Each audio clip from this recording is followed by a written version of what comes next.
Hello, I want to share with you my collection of Corvette videos. I hope you enjoy looking at them as much as I did. This is at Good Guys Pleasanton in 2022. Very nicely prepared C3 Corvette on the autocross course. This is my 1981 Corvette. Had an L71 350 auto.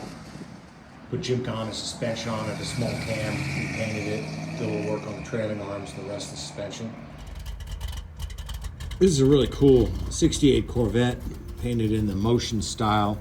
It's a 427 roller. I worked on tuning this car a bit and tidying up the engine compartment.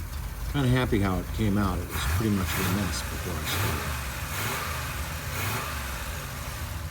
It's got full battery. Go ahead. Low? Lows. High and low, low, high and low. Okay, good. Thanks for watching this video about Corvettes. Please check out these two other videos about my love of cars. Take care.